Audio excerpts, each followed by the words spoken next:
राम राम किसान भाइयों, क्या हाल चाल। खेती मेरा शौक में आपका स्वागत है।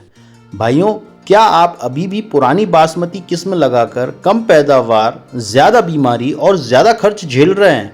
अगर हाँ, तो आज का ये वीडियो आपके लिए गेम चेंजर साबित हो सकता है, क्योंकि आज हम सिर्फ बासमती की किस्म की बात नहीं करेंगे, बल्कि आपको बताएंगे कि कौन सी बासमती वैरायटी आपको कम लागत में ज़्यादा मुनाफा और बेहतर एक्सपोर्ट क्वालिटी दे सकती है।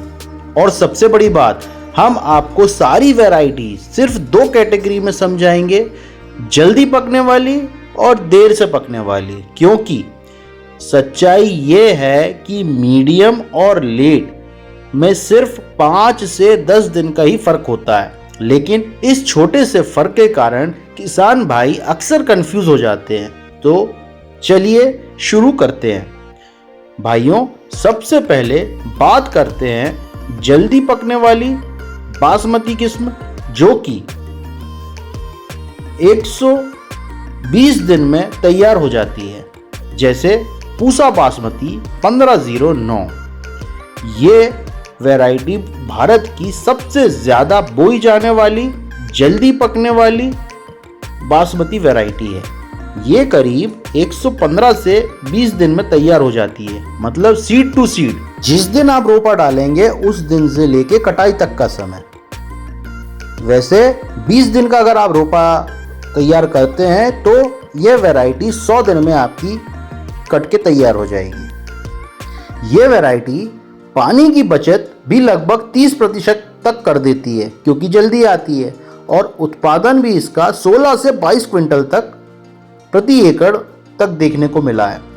इसका सबसे बड़ा फायदा यह है कि खेत जल्दी खाली हो जाता है और अपन समय पर गेहूं वगैरह की बुआई कर सकते हैं। लेकिन इसमें एक कमजोरी भी है, इसमें बैक्टीरियल लीफ ब्लाइट और ब्लास्ट जैसे रोग जल्दी लगते हैं, जिससे किसान को ज़्यादा दवा डालनी पड़ती है और ज़्यादा सतर्क रहना पड़ता है। अब बात करते हैं इसके सुधार की वैरायटी, पूसा बासमती 1692। ये 1509 का अपग्रेड वर्जन है। इसमें ब्लास्ट रोग के प्रति सहनशीलता ज़्यादा है और उत्पादन भी थोड़ा बेहतर मिलता है। यानी अगर आप 1509 लगा रहे हैं तो आप 1692 को ज़रूर ट्राई करिएगा। लेकिन अगर आपको सबसे बेहतर अर्ली वैरायटी चाहिए तो ध्यान से सुनिए, पूसा बासमती 1847। ये आज के समय की सबसे एडवांस्ड वैरायटी है, जल्दी पकने वाली वैरायटी है। साथ में इसमें ना बैक्टीरियल लीफ ब्लाइट आएगा ना ब्लास्ट आएगा, तो आपकी टेंशन हो जाएगी कम। दोनों के प्रति ये रेजिस्टेंट है, जिससे खेत में बीमारी का खतरा काफी कम हो जाता है। और सबसे इंपॉर्टेंट बात, आज कई देशों में ट्राइसाइक्लोजोल जैसी दवाइयां बैन है, जो ब्लास्ट को कंट्रोल करने के लिए इस्तेमाल होती हैं। लेकिन 1847 में ब्लास्ट का खतरा नहीं होता। इसकी वजह से इस टेक्निकल की दवा हमें डालने की जरूरत नहीं पड़ेगी। इसका सीधा फायदा क्या है, धान में केमिकल रेसिड्यू नहीं रहता, एक्सपोर्ट रिजेक्शन का खतरा कम हो जाता है, बायर ज़्यादा भरोसा करता है और किसान को ज़्यादा दाम मिलता है। यानी कम बीमारी, कम दवा, ज़्यादा कमाई। इसलिए अगर आप स्मार्ट फार्मिंग करना चाहते हैं तो 1847 एक बहुत ही मजबूत चॉइस है। अब बात करते हैं देर से पकने वाली वैरायटीज़ की, जहां प्रोडक्शन के साथ साथ क्वालिटी और एक्सपोर्ट वैल्यू ज़्यादा मिलती है, मतलब प्रीमियम चावल। सबसे पहले पूसा बासमती 1 की बात करते हैं। ये एक पुरानी और भरोसेमंद वैरायटी है। यह करीब 135 से 140 दिन में तैयार हो जाती है और खुशबू व क्वालिटी इसकी अच्छी होती है। लेकिन इसमें भी बीमारियों का खतरा बहुत है। इसके साथ आता है इम्प्रूव्ड बासमती 1460। ये PB1 का एक सुधार है, जिसमें उत्पादन ज़्यादा है और एडेप्टेबिलिटी बेहतर मिलती है। यानी अलग अलग खेतों में भी अच्छा परफॉर्म करती है। अब नई जनरेशन की वैरायटी इन सबको पीछे छोड़ती हुई पूसा बासमती 1637। इस वैरायटी में डिजीज रेजिस्टेंस बहुत अच्छा है और क्वालिटी भी इसकी स्ट्रॉन्ग है। ये एक बैलेंस चॉइस्ड है और उन किसानों के लिए जो रिस्क और प्रॉफिट दोनों को संतुलित रखना चाहते हैं। अब बात करते हैं पूसा बासमती 1401 यानी PB6। ये एक मजबूत पौधे वाली वैरायटी है, गिरने का खतरा इसका कम होता है और उत्पादन भी इसका बहुत अच्छा मिलता है। लेकिन इसका सबसे बढ़िया अपग्रेड है पूसा बासमती 1886। इसमें बैक्टीरियल लीफ ब्लाइट और ब्लास्ट दोनों के प्रति रेजिस्टेंस मिलता है, जिसमें पेस्टिसाइड खर्च काफ़ी कम हो जाता है और फंजीसाइड का भी खर्चा लगभग कम हो जाता है। और सबसे बड़ी बात, जब खेत में बीमारी ही नहीं आएगी तो किसान को ट्राइसाइक्लोजॉल जैसी बैंड दवा डालने की ज़रूरत ही नहीं पड़ेगी। मतलब रेसिड्यू फ्री उत्पादन, एक्सपोर्ट क्वालिटी में सुधार, बायर का भरोसा और किसान को प्रीमियम रेट मिलेगा। इसीलिए 1886 को सेफ फार्मिंग वाली वैरायटी भी कहा जा सकता है। बस इसमें एक छोटा सा नुक्स रहता है, वो मैनेज हो जाता है। इसमें बकाने आता है, लेकिन बकाने को हम पौधशाला में ही कंट्रोल कर सकते हैं। अब बात करते हैं सबसे फेमस वैरायटी की, पूसा बासमती 1121। इसे एक्सपोर्ट किंग कहा जाता है।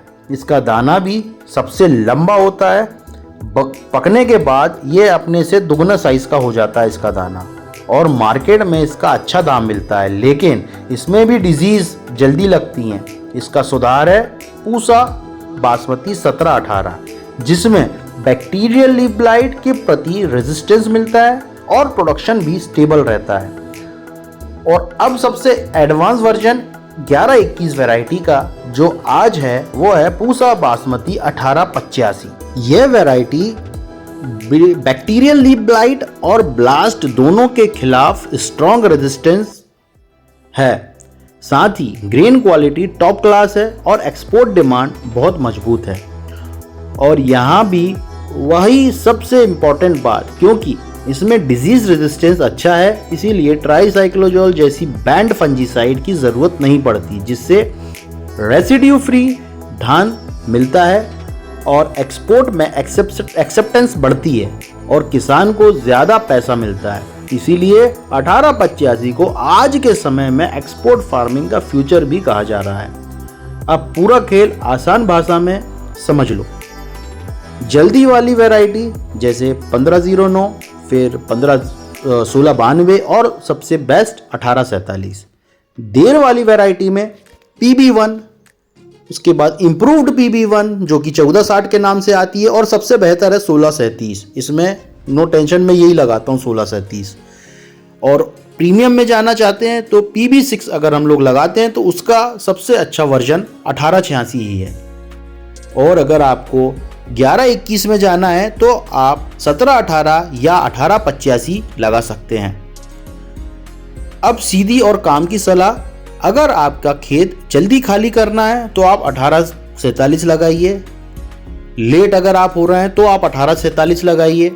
अगर आपको कम रिस्क और स्टेबल खेती करनी है तो 1886 या 1637 को आप चुन सकते हैं। और अगर आपको एक्सपोर्ट और प्रीमियम दान चाहिए तो आपको 1885 सबसे बढ़िया ऑप्शन है। याद रखिए, आज की खेती सिर्फ उत्पादन की ही नहीं रही। कम बीमारी, कम दवा, रेसिड्यू फ्री फसल और ज़्यादा दाम, यही असली फार्मिंग है। अगर आपको यह जानकारी काम की लगी हो तो वीडियो को ज़रूर लाइक करिएगा, चैनल को सब्सक्राइब ज़रूर करिएगा और अपने साथी किसान भाइयों के साथ शेयर ज़रूर करें, क्योंकि समझदार किसान वही है जो सही बीज चुनता है। मिलते हैं अगले वीडियो में, तब तक के लिए जय जवान जय किसान।